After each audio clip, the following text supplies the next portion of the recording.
Okay, so I've set my water into these. I have 990 microliters of water in my 10 to the minus 2, 4, 6, and 8.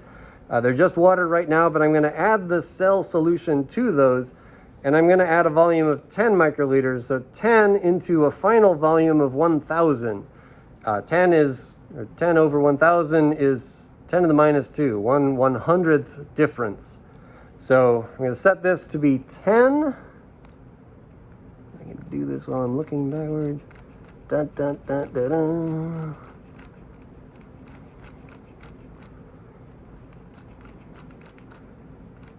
Two, one. All right, so this one has quite a bit of precision. You'll notice I have two numbers past the decimal place. I'm going to set this to 10.00. The capacity of this one, as it says on the top, is 2 to 20. Get a pipette tip on there. And you guys might have a different solution to start with. I've got my starting solution already in a microcentrifuge tube. And this has been sitting for all of like 5 minutes, but just in case, I want to make sure I vortex it. Whenever you're in doubt, the concentration of cells is very important here. And if you let some of those settle at any point, then the concentration towards the top will be less than the concentration toward the bottom.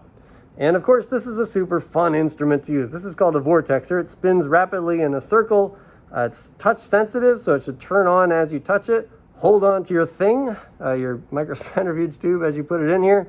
It might go flying if you're not holding on carefully. Of course, make sure everything is closed when you get started. And it makes such a soothing little sound there. So you can't really overdo it. These are single cells, and I don't think they're terribly affected by getting dizzy swirling in a circle. But really just also the tiniest amount, 2 seconds, I don't know, 1 second even is enough really to mix these up. The shape of the circle and the shape of the container I have here, all of that is very effective at mixing up cell solutions. So one last time, and then I'm going to do like I did before. Open, pipetter tip, 10 microliters in there, and then I've arranged my tubes in order so this can help me move cleanly down the line. All right, so I took that and I put it into 10 microliters into the 990. There should be a total volume of 1,000 microliters here now. Two things I'm going to do. I'm going to get rid of this tip into the biohazard, and I'm going to vortex the tube that I used there. And I'm actually just going to repeat that same step. So vortexing, very important. I've added some cells that might not all be evenly distributed. Boop. Oh, now they are. So now, one more. So now this should be 100 times less dilute, or less concentrated than it was before. Now I've vortexed that. I got a fresh, sterile tip. I'm going to add that in, pull up some liquid, close it up, open the next one, and expel. Tip into the sterile garbage. Next tip. All right. Rapid fire. I've got a lot of practice doing techniques like this. Generally, I would recommend taking your time as long as it takes that you're confident that you're doing the right thing. You become a professional laboratory researcher.